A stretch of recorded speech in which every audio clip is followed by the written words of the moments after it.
देश की संसद से लेकर सड़क तक कई मौकों पर हमने सांसदों और मुख्यमंत्रियों को विवादित टिप्पणी करते हुए सुना है और देखा भी है। पुरुष सांसदों की अभद्र टिप्पणी महिलाओं के प्रति असंवेदनशीलता दिखाती है, लेकिन नीतीश कुमार के बिहार विधानसभा में परिवार नियोजन के मामले में अध्ययन को जिस तरह सार्वजनिक किया है, उससे पूरा देश भौचक्का रह गया है। राजनीतिक पार्टियों के नए नए तर्क और कुतर्क की इस पूरे मामले में आधी आबादी को और शर्मसार कर रहे हैं। जहां एक तरफ जेडीयू के सहयोगी बचाव में उतर आए हैं, वहीं एंटी गठबंधन के साथियों ने चुप्पी साध ली है। मुख्यमंत्री नीतीश कुमार ने माफी भले ही मांग ली हो, लेकिन उनके खिलाफ गुस्सा थमने का नाम नहीं ले रहा है।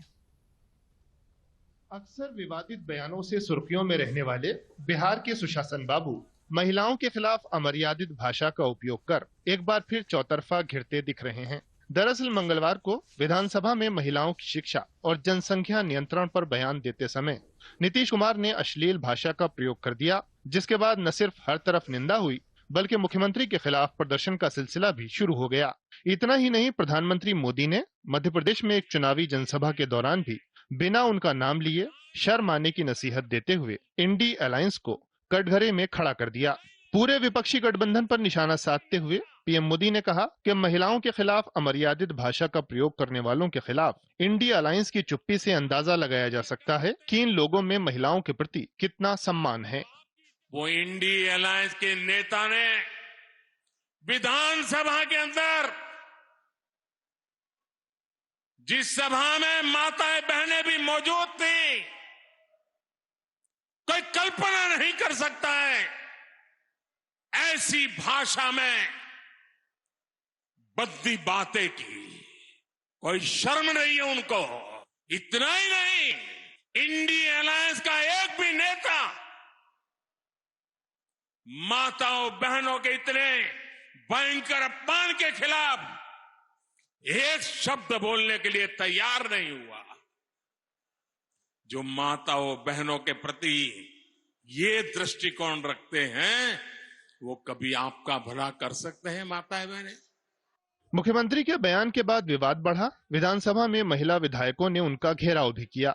विपक्षी सदस्यों के आक्रामक रुख को भांपते हुए मुख्यमंत्री नीतीश कुमार ने सदन के अंदर ही माफी मांग ली। सीएम नीतीश कुमार ने कहा कि उनका मकसद किसी को ठेस पहुंचाना नहीं था।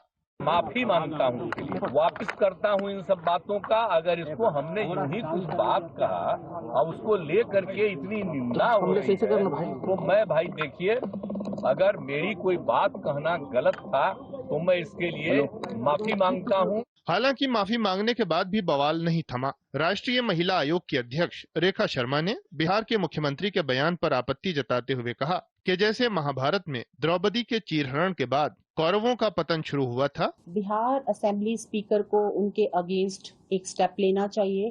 कौरवों ने जब द्रौपदी को भरी सभा में एक बार बेइज्जत किया था, तो उसका क्या रिजल्ट था? अभद्र स्टेटमेंट दी है असेंबली में, उनका भी नाश निश्चित है।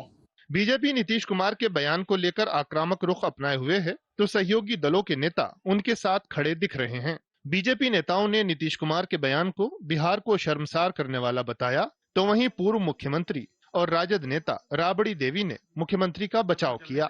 उन्होंने माफी तो भले ही मांग लिया, लेकिन पूरा बिहार शर्मसार हुआ है। मुझे लग रहा है या तो उनके ऊपर उम्र का असर हो रहा है, और जिस तरह की अश्लील अभद्र टिप्पणी की है, तो केवल माफी मांगने से काम नहीं चलेगा।